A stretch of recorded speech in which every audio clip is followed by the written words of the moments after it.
महाराष्ट्र वाली खबरों में आगे बढ़ते हैं। रुख करते हैं मध्य प्रदेश की खबरों का। उज्जैन के विश्व प्रसिद्ध श्री महाकालेश्वर मंदिर में गुरुवार तड़के भस्म आरती के दौरान बाबा महाकाल का बेहद सुंदर और दिव्य श्रृंगार किया गया। सुबह करीब 3 बजे मंदिर के कपाट खोले। इसके बाद पूरी तरह से पुजारी ने गर्भगृह में मौजूद सभी देवी देवताओं की पूजा की। भगवान महाकाल का जलाभिषेक किया।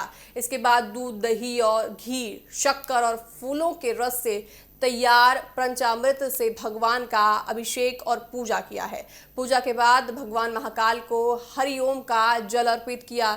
इसके बाद कपूर से आरती की गई और साथ ही बाबा महाकाल के जटाधारी स्वरूप को चांदी के भांग, चंदन और गुलाब के फूलों से सजाया गया है। इसके बाद उन्हें रजत मुकुट और त्रिपुंड अर्पित भी किया गया। श्रृंगार के इस रूप ने बाबा महाकाल की सुंदरता को और ज्यादा बढ़ा दिया।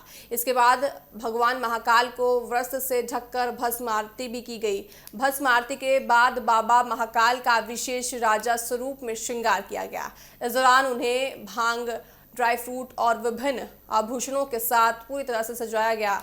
भगवान को शेषनाग का चांदी का मुकुट, रजत मुंडमाल, रुद्राक्ष की माला और सुंदर फूलों की माला भी पहनाई गई।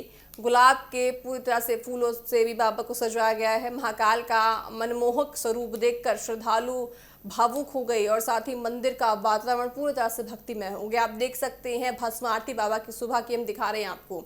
महाकाल को फल और मिठाइयों का भी भोग लगाया गया। महाकाल मंदिर में होने वाली भस्म आरती को श्रद्धालुओं के लिए बेहद खास माना जाता है और इस दौरान भगवान के अलग अलग स्वरूपों के दर्शन करने का अवसर यहाँ भक्तों को मिलता है। तो ऐसे में आज का जो अवसर है हम आपको दिखा रहे हैं, जिस तरह से बाबा की देखिए आरती हो रही है। भस्म आरती बहुत ज़्यादा महत्व रखती है बाबा महाकाल के लिए। तो ऐसे में देखिए भक्तों की महाकाल के लिए जो श्रद्धा है वो पूरी तरह से इस तस्वीरों में आपको दिख रही होगी।